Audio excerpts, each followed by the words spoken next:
Le voy a decir por qué, porque estamos hablando de víctimas.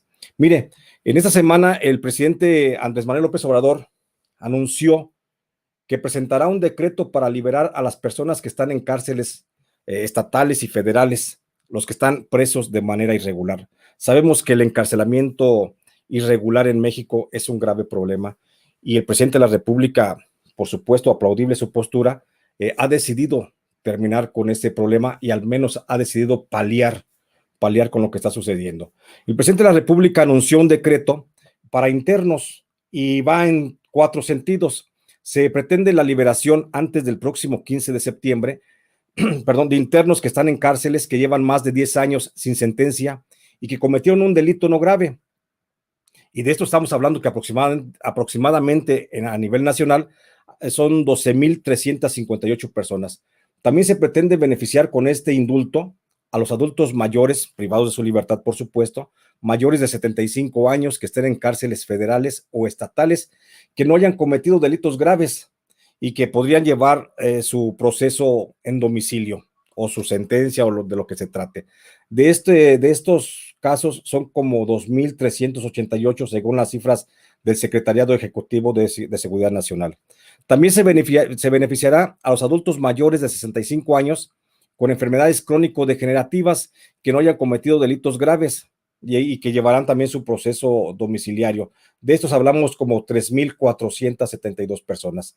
Y un tercer sector son las personas que aleguen o que manifiesten tortura y que ésta se compruebe mediante la aplicación del protocolo de Estambul. Ellas también serían liberadas con este beneficio de ley que plantea el presidente Andrés Manuel López Obrador. De estas personas que fueron torturadas o que podrían ser salir alegando la tortura, hablamos de casi 15,000 personas. Hoy, según la Secretaría de Gobernación, en México hay 220,114 presos en cárceles federales y estatales. Y entonces estamos viendo en este parteaguas que, bueno, muchos de estos internos se podrían beneficiar con esta iniciativa, con este decreto de amnistía del presidente Andrés Manuel López Obrador. Pero únicamente estamos hablando hasta hoy, a lo mejor, de presos que fueron encarcelados de manera injusta, torturados también de manera, por supuesto, injusta, en administraciones pasadas. Nada más le pongo un dato muy revelador. En el gobierno del presidente Felipe Calderón fueron casi 25,000 los presos que fueron encerrados en cárceles federales y estatales de manera, pues, muy injusta. Pero no, eso no se limita al pasado. Al día de hoy sigue habiendo encarcelamientos injustos. Y ese es el tema que traigo a colación. Mire, este tema de los encarcelamientos injustos viene a colación porque hoy les quiero exponer el caso de Alejandra Cuevas Morán, de 68 años de edad. Ella lleva ya casi 9 meses encerrada en la cárcel de Santa Marta, Acatitla, porque el hoy fiscal general de la República, Alejandro Gertz Manero, la acusó de homicidio junto con su hermana y su mamá. Por eso le digo que esos casos no se limitan al pasado, también hoy están sucediendo y es necesario también que se conozca lo que hoy está pasando. La señora Alejandra fue detenida el 16 de octubre del 2020 y 3 días después le dictaron un auto de formal prisión. El 19 de octubre del 2020 fue recluida en la cárcel de Santa Marta, Acatitla, en la Ciudad de México.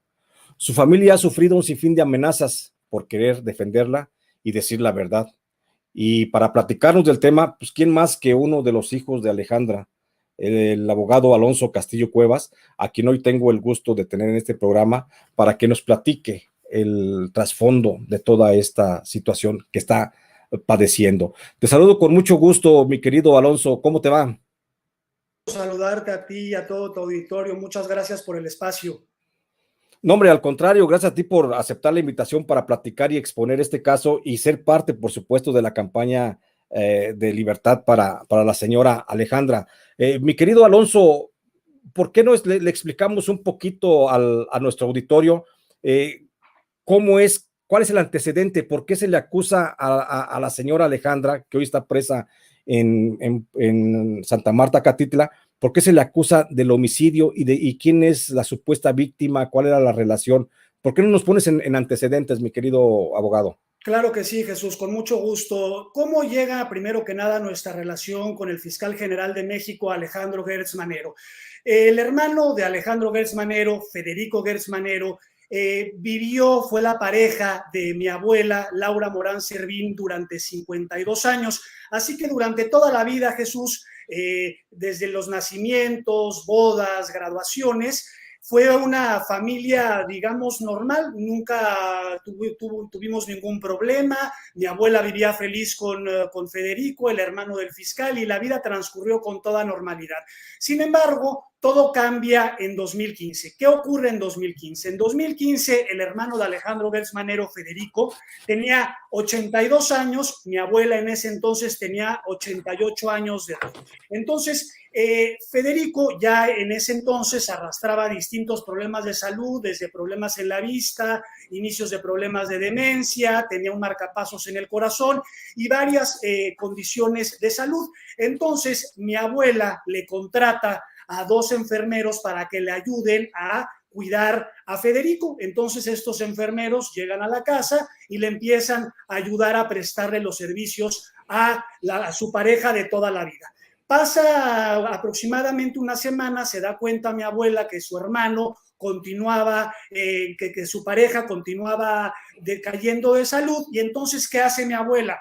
Le habla a Alejandro Gertz Manero, que en ese entonces hay que aclarar que no era el fiscal general de la República, era el rector de la Universidad de las Américas, y le dice a mi abuela Alejandro: oye Alejandro, noto que tu hermano sigue medio decaído, y le dice: no te preocupes, Laura, yo en este momento te voy a mandar al jefe de servicios médicos de la Universidad de las Américas y a otro doctor para que se hagan cargo de la salud de mi hermano. Mi abuela, Jesús, como te podrás imaginar, dice: perfecto. Además era su cuñado. Esa misma noche, que fue un 25 de agosto de 2015, llegan los médicos designados por Alejandro y empiezan a complementar los cuidados que ya se le venían prestando a Federico. Y durante 5 días estos 2 doctores, además de un tercer doctor, un geriatra que se llama el doctor Señal, que Alejandro en su momento lo calificó como el mejor geriatra de México, empiezan a cuidar a Federico durante 5 días en la casa, con mi abuela presente, con las hijas de Alejandro viniendo a visitar, principalmente Victoria Gertz Loizaga y su esposo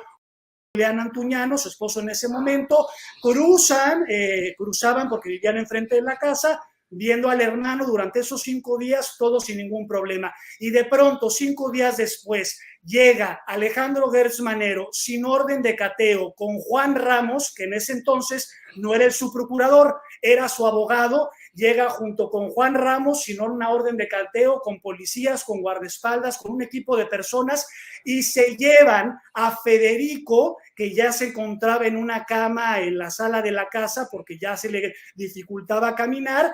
Se llevan a la cama de Federico en contra de la voluntad de Federico, que él gritaba cuando se lo estaban llevando, al igual que mi abuela. Y Alejandro Gertz Manero, además de llevárselo, amenaza a mi abuela y le dice: si tú te presentas en el hospital, yo te voy a arrestar. Y la denuncia a mi abuela por homicidio. En esta denuncia es importante mencionarte que agrega a 2 personas, a mi mamá Alejandra Cuevas Morán y a su hermana Laura Cuevas Morán. Es decir, que había 3 personas denunciadas por el fiscal en 2015 por el presunto homicidio de su hermano. Importante también para la gente que nos está escuchando: el hermano del fiscal se muere un mes después en el hospital bajo el cuidado exclusivo de Alejandro. Es decir, Federico, el hermano del fiscal, fue cuidado no solo en la casa de mi abuela que compartía con Federico, sino también